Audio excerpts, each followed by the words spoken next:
Assalamualaikum warahmatullahi wabarakatuh. Kami dari kelompok 6 akan mempresentasikan tugas akhir kami yang berjudul Perancangan dan Implementasi Basis Data Sistem Informasi Laundry dengan menggunakan MariaDB. Nah, di sini kita akan membuat video yang dibagi menjadi beberapa bagian sesuai dengan agenda presentasi. Saya akan mulai dengan bagian awal, kemudian dilanjutkan oleh teman-teman saya. Tanpa berlama-lama, mari kita mulai presentasinya. Nah, di agenda pembahasan, di sini ada 4 bagian utama laporan, yaitu yang pertama ada deskripsi studi kasus, yang kedua ada perancangan ERD, yang ketiga ada implementasi masalah basis data, yang keempat lalu ada kesimpulan. Nah, di bab pertama di sini ada deskripsi studi kasus. Pada bab 1, kami membahas deskripsi studi kasus sistem basis data ini dirancang untuk mengelola operasional usaha laundry secara digital, mulai dari pendataan pelanggan, jenis layanan yang ditawarkan, lalu proses transaksi hingga pembayaran. Nah, di sini ada 4 tabel utama yang menjadi fondasi sistem ini, yaitu ada tabel pelanggan, ada tabel layanan, ada tabel transaksi, lalu ada tabel pembayaran. Nah, keempat tabel ini saling terhubung dan akan dijelaskan lebih detail melalui IRD pada slide berikutnya. Lalu di sini ada perancangan Entity Relationship Diagram. Nah, dalam diagram ini terdapat relasi antar entitas sebagai berikut. Satu pelayan dapat melakukan banyak transaksi relasi 1:, lalu satu layanan dapat digunakan pada banyak transaksi. Lalu satu transaksi menghasilkan satu pembayaran. Desain IRD ini sangat penting agar struktur database kami sesuai dengan alur bisnis laundry yang sebenarnya. Nah, lalu di sini implementasi dan manipulasi basis data. Untuk tahap implementasi, kami menggunakan MariaDB dan membagi prosesnya menjadi 10 tahapan query yang dikelompokkan dalam 4 fase utama. Ada setup database, desain tabel, manipulasi data, join dan laporan. Detail dari setiap tahap query akan dijelaskan oleh teman saya selanjutnya. Baik, saya akan melanjutkan di pembuatan dan verifikasi database. Nah, untuk yang pertama ada query untuk membuat database-nya sendiri, yaitu create database laundry. Nah, ini query ini untuk membuat database baru. Lalu ada show database, query yang show database ini dipergunakan untuk menampilkan database yang sudah ada.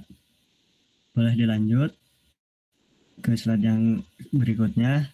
Nah, di sini ada struktur tabel pelanggan dan layanan. Tabel pelanggan, query yang digunakan yaitu create tabel pelanggan. Di sini ada ID pelanggan, varchar berjumlah 20. Primary key itu untuk agar tidak sama ya, tidak boleh sama dan tidak boleh kosong. Not null itu tidak boleh kosong. Query-nya create tabel pelanggan. Untuk tabel layanan, query-nya juga sama, create tabel layanan. Di sini juga sama, ada ID layanan dengan nilai primary key yang tidak boleh sama ataupun kosong. Dilanjut. Oke, di sini saya akan lanjut untuk ingin menjelaskan struktur tabel yang dimana ada transaksi dan pembayaran. Di sini ada pertama, di mana tabel transaksi ini digunakan untuk mencatat informasi dasar setiap transaksi laundry yang akan masuk. Pertama kita masuk di ID transaksi yang dimana ada kode unik yang nama primary key. Lalu yang kedua ada ID pelanggan, di mana kode pelanggan yang melakukan transaksi itu terhubung ke tabel pelanggan. Lanjut ada tanggal transaksi dan data not null yang dimana ini tanggal masuknya laundry dan tanggal selesainya. Di sini ada. Nah, lanjut masuk ke tabel pembayaran, di mana tabel pembayaran ini digunakan untuk mencatat riwayat pembayaran yang sudah masuk di bagian laundry kami gitu. Yang pertama ada ID pembayaran. Ini kode unik untuk pembayaran menggunakan primary key. Yang kedua ada ID transaksi, di mana menghubungkan pembayaran ini dengan transaksi spesifik di tabel transaksi. Yang ketiga ada tanggal bayar, di mana tanggal dilakukan pembayaran. Boleh dilanjut next slide ya. Nah, di sini ada pengisian data pelanggan dan layanan. Di mana bagian ini mendokumentasikan proses memasukkan data awal. Yang pertama ada data transaksi. Yang pertama ada PLG 01 itu masuk tanggal yang dimasukkan oleh Galang. Lanjut ada PLG 02 di mana diisi oleh Muhammad Asbi, dimasukkan nomor telepon dan daerah gitu dan emailnya. Lanjut ada data tabel layanan, di mana data tabel layanan ini untuk memasukkan layanan yang orang yang memprogres gitu, yang mentransaksi di laundry kami gitu. Di sini ada berbagai layanan. Contoh satu ada cuci setrika reguler, yang kedua ada cuci setrika kilat. Baik, di sini saya akan melanjutkan pada slide 10.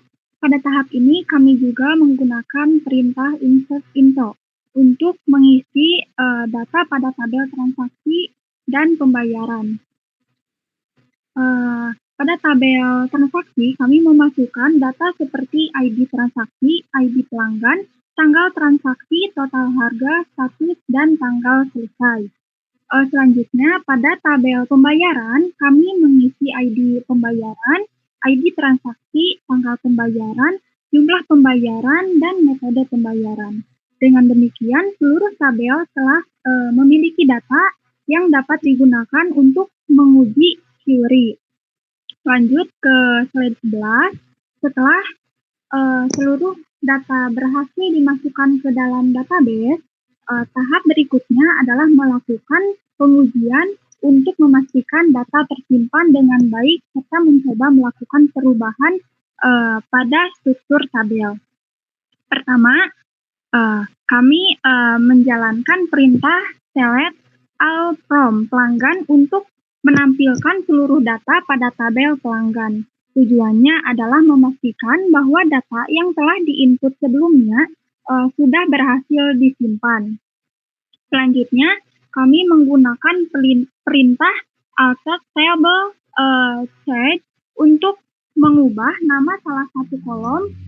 Tahap ini menunjukkan bahwa struktur tabel dapat diubah atau disesuaikan apabila diperlukan tanpa perlu membuat tabel baru. Demikian penjelasan dari saya mengenai proses pengisian data dan manipulasi awal pada database.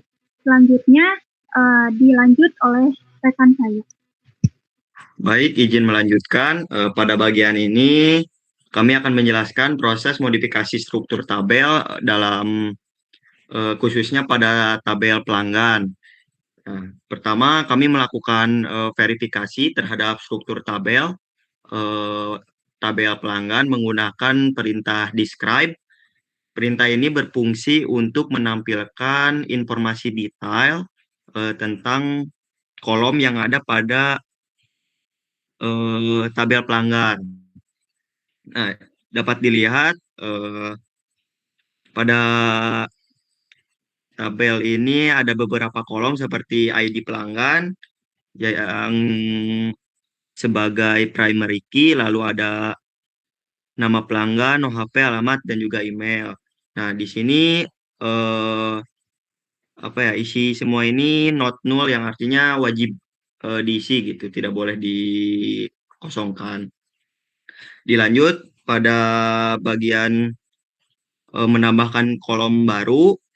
Di situ dapat terlihat ada query alter tabel pelanggan add status, yang dimana berarti ini menjelaskan bahwa pada tabel pelanggan menambahkan kolom baru yaitu status member dengan varchar. Nah, lalu untuk default reguler ini berarti secara otomatis setiap pelanggan baru akan memiliki akses reguler seperti itu. Penambahan kolom ini penting untuk fitur loyalitas pelanggan, di mana nantinya pelanggan bisa memiliki status seperti reguler ataupun VIP. Boleh dilanjut?